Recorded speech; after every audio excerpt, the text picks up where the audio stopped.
one of the reasons we want to bring you on is Halloween. Yes, it can be gory and scary, but for you as a mother, it's scary in a different way. Yeah, my oldest son has an allergy to peanuts and bee stings that we found out about when he actually was stung by a bee while eating peanut butter.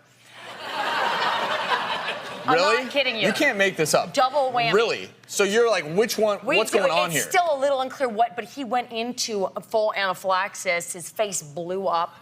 I was at work at the time, and my husband called me and was like, I think there's something wrong. And I was like, well, maybe you're overreacting. And he sends a picture, and I was like, oh. I mean, it was like the Elephant Man. It was crazy. His whole face was swollen. We were lucky because he blew up so much and looked so bad. We knew this was a bad problem. So it was obvious. And one of the things that people need to understand with anaphylaxis is it can initially be a little more subtle because when you go through an anaphylactic reaction, what you're seeing here would be, say, from a food allergen.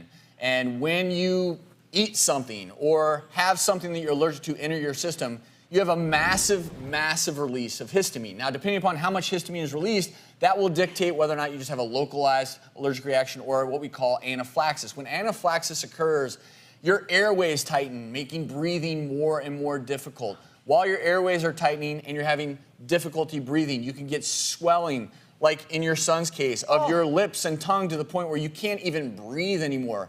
Meanwhile, your blood pressure in anaphylaxis is precipitously dropping, and your body's ability to pump precious blood to your organs, to your brain, becomes compromised. Basically, your entire body is working overtime, and if you have a severe enough reaction, death can ensue very, very quickly. Within minutes, people can have these massive reactions. Sounds like that's what happened with your son. He was on his way to bad, very bad. We got him to the hospital. My husband got him to the hospital very quickly, and they gave him epinephrine. Which immediately turns the beat around. I'm sure you can explain why. I don't know why. But now, according to our doctor, we've been told to carry an epinephrine auto-injector, which we do, for him, and he has it, and he's actually become a really good advocate. This is it, right? This is a training device. That's a training device of one of the versions, yeah. I mean, the different companies make them and everything, but that's basically, it's epinephrine that you can do to yourself.